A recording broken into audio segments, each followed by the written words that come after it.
والله يا صديقي، المباريات اللي زي دي ما ينفعش يكون فيها هزار تماما، لانها مواجهة صعبة دايما قوية جدا وخارج التوقعات. كلام عن مباراة الاهلي وصن داونز. مشوار الفريقين هذا الموسم، صن داونز لعب حتى الان 15 مباراة، فاز في 13 وتعادل مباراتين وخسر مباراتين، وكانوا في كاس والسوبر الدوري، والمباراتين انتهوا بركلات ترجيح امام اورلاندو بايرتس وتي هيس جالاكسي. سجل 31 هدف واستقبل 7، ومعظم الاهداف اللي تم استقبالها من كرات عرضية، ودي ثغرة واضحة جدا لانهم عندهم مشكلة في الرقابة، وخط دفاعهم مش افضل حاجة، ولكن خط الوسط وخط الهجوم عندهم حلول فرديه ممتازه جدا يقدر يعمل الفرق بشكل كبير، ولكن لازم يتم تنفيذ الضغط من الامام سواء بديانج او بيرسي تاو او حتى اي لاعب من الجناح، لان صن داونز عندها اصرار كبير جدا في بناء الهجمه بشكل تدريجي ومنظم. اكتر من سجل اهداف مع نادي صن داونز هو اللاعب لوكاس بيريرا كوستا، اللي لعب 11 مباراه سجل 7 اهداف، ومعدل الدقائق بتاعه اقل من 9 مباريات، واللاعب لسه منضم هذا الموسم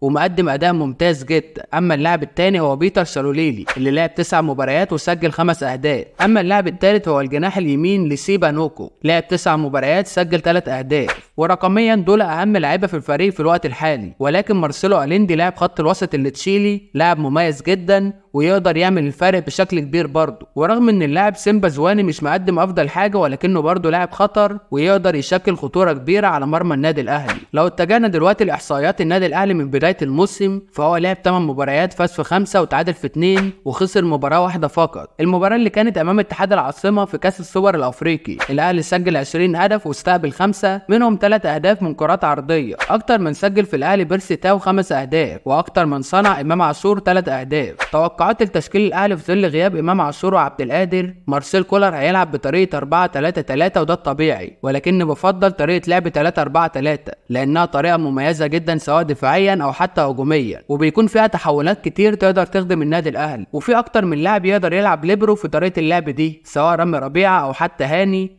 او حتى مروان عطيه. ولكن توقعاتي للتشكيل اللي هيلعب بيه مارسيل كولر: محمد الشناوي 2 سرد باكات منعم وياسر، باك يمين هاني، باك شمال معلول، ديانج ومروان وكوكا في نص الملعب، وتحديدا كوكا هيشارك بدل من قفشه، رضا سليم ناحيه الشمال، واعتقادي الشخصي تاو هيكون مهاجم صريح، لان الرقابه على بيرسي تاو هتكون كبيره جدا وهتقدر تشكل خطوره كبيره سواء من رضا سليم او حتى حسين الشحات اللي هيكون على الجهه اليمنى من الملعب. انا شايف انها مباراه صعبه، ولكن النادي الاهلي يقدر يستغل الثغرات اللي عندهم ونقدر نسجل سواء من كرات عرضيه او حتى استغلال المساحه اللي موجوده ما بين الباك والسيرد باك او الضغط العالي وافتكاك الكره من النص الثاني من الملعب. واخيرا كده انا خلصت كلامي، وقول لي مين اللاعب اللي من النادي الاهلي يقدر يشكل اضافه كبيره في المباراه دي تحديدا. واتمنى قبل ما تقفل الحلقه يا ريت توحد الله لا اله الا الله وتصلي على سيدنا محمد عليه افضل الصلاه والسلام، واعمل لايك وسبسكرايب وفعل زر الجرس. وكان معكم اخوكم طوفان اهلاوي، سلام.